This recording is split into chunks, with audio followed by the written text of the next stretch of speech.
I'll explain to you how I got into this because this ties into it. Yep.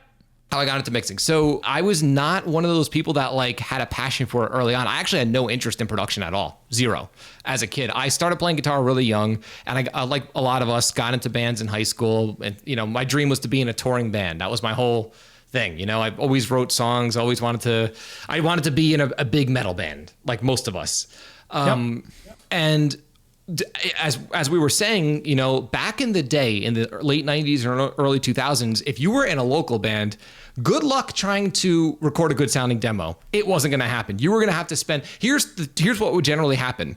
You would go to the local studio that had a name because maybe a big band recorded there. But here's what they don't tell you. The big band recorded with a big producer. When you record there, you're going to be spending $200 an hour, and you're going to get either the head guy or the intern. So you spend all this money and you have a product that sounds terrible, right? And a lot of local bands, and to this day I still hear of this happening to this day. Not as common because most people have kind of like, first of all, most big studios are gone, but like most people have learned by now, okay, we'll go to a friend that has a DAW, like most. Exactly. But at the time, there was a local band blowing up in my area called One Lump Sum. They were really, really good. And I went to high school with some of the, They never got, I mean, I don't even know if their stuff's on the internet, but in my local area, they had interest, I think, from Roadrunner. Like they were blowing up.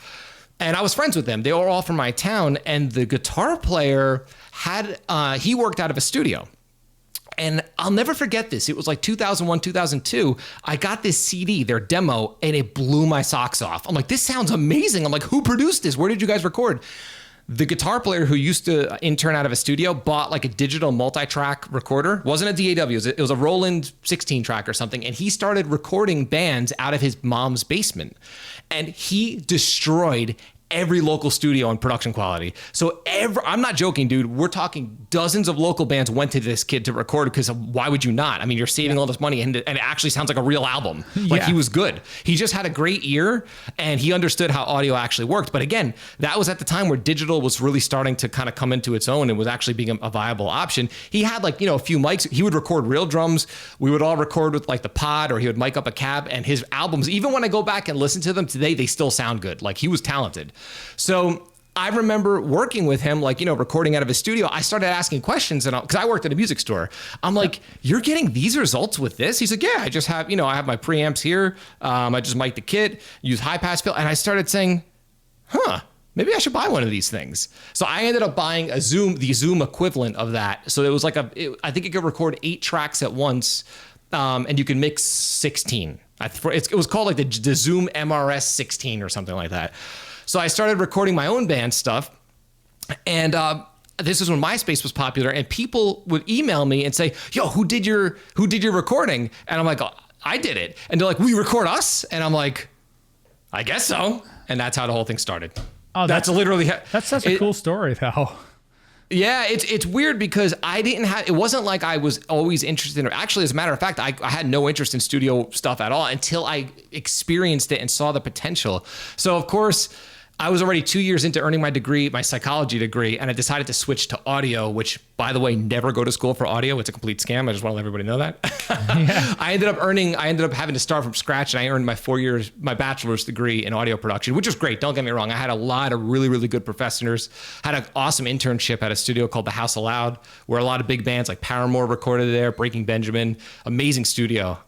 Actually, the studio itself, the building used to be Whitney Houston's studio back in the day, and then these guys took it over. That's super cool. Yeah, man, it's really, really interesting. I could talk for a while just about that experience alone.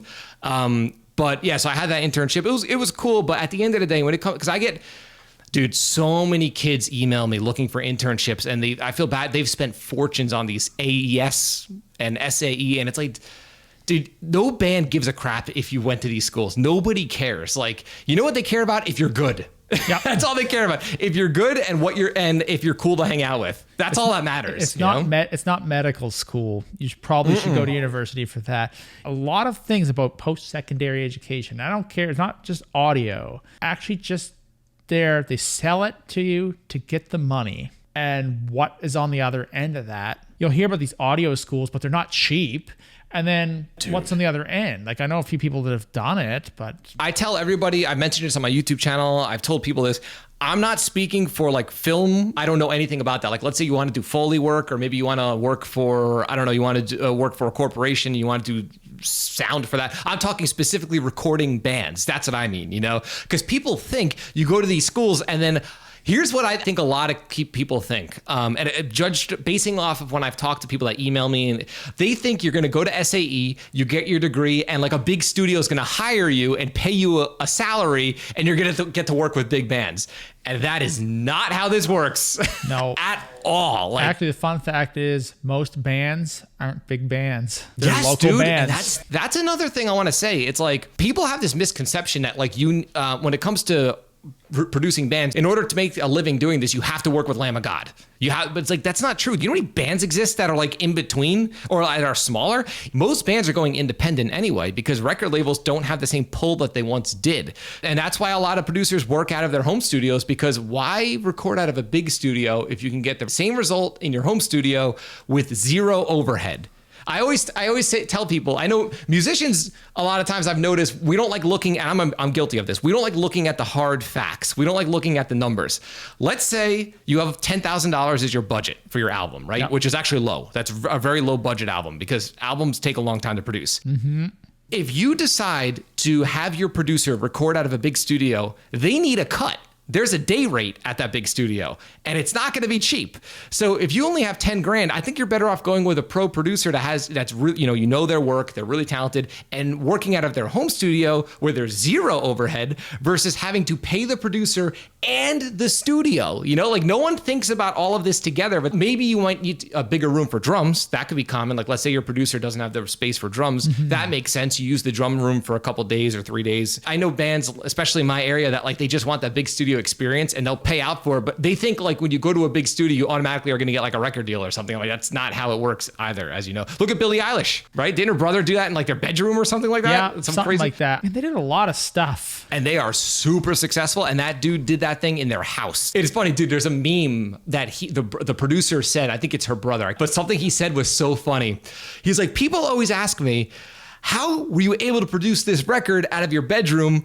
And he goes, the funny thing is, whenever I record at a big studio, it takes them an hour to get the aux cable to work. And it's so true. Dude, do you know how many times I've had sessions at bigger studios and like the simplest things don't work, or like this channel is dead? And it's like, you go to these studios to record and like, we don't even use the console. We're just using Pro Tools and I'm like, okay, we could have just done this at my project studio. Yeah, exactly. You know? Now, if you're looking to improve the sound of your mixes, it's critical to have a firm grasp on solid EQ and compression techniques. And this is why I'm offering you direct access right now for absolutely free to my crisp and clear heavy mix formula. The heavy mix formula is comprised of 3 main components: an EQ and compression cheat sheet that contains all of my starting points when it's time to mix a heavy production. Within the cheat sheet, there are clickable links to private mixing tutorials for all of the main instruments within a heavy production. And finally, there's a clickable link below each of the individual tutorials so you could download the exact same multi-tracks that I'm using so you can mix along with me. Again, the crisp and clear heavy mix formula is absolutely free, and there's a link below that you can click and you can have direct access right now. And until next time,